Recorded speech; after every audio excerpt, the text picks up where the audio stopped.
Bienvenue à la bibliothèque Forney. Je suis ici aujourd'hui pour vous faire découvrir la magnifique exposition La poudre de beauté et ses écrins. Je vais rencontrer Anne de Thoisy d'Alem qui a prêté son immense et magnifique collection à l'exposition. Venez voir, ça va être magnifique.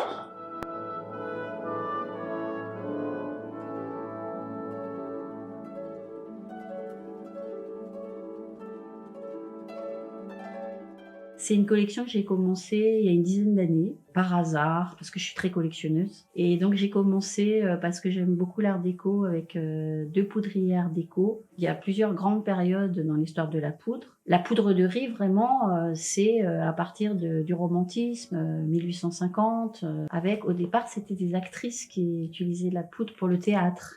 Donc elles mettaient beaucoup de fard et beaucoup de poudre pour être éclatantes. Donc après, à partir de 1900, ça devient de plus en plus populaire de se poudrer parce que on assiste à l'explosion de la parfumerie. Et donc les poudres, souvent, ce sont des lignes de parfumerie où on a à la fois le parfum, la poudre, une lotion pour le teint, enfin, un savon, enfin, ce sont des lignes entières. Et puis petit à petit, en fait, dans les années 30, alors là, toutes les femmes se poudrent quasiment, toute la société. Même les classes populaires. Même les classes populaires, ouais. ça va vraiment, on va dire, la marchande des 4 saisons, là, qui vend des fleurs sur le trottoir, jusqu'à la grande bourgeoise du 16e arrondissement, qui roule avec sa Bugatti et son chapeau cloche.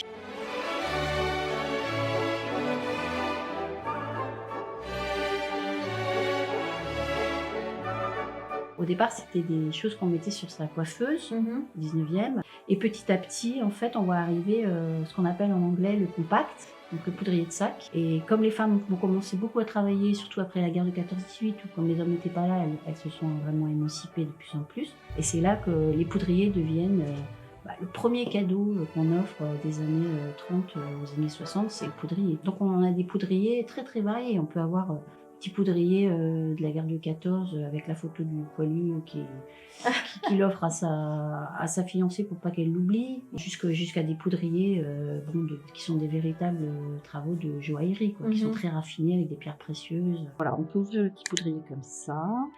Là, il y a le petit rouge à lèvres. Et là, c'est génial, en fait c'est un petit vapeau, on a plus que petite comme ça. C'est trop mignon. Voilà. J'espère que ça vous aura donné envie de visiter l'exposition. Elle est en entrée libre à Forney jusqu'au 29 janvier.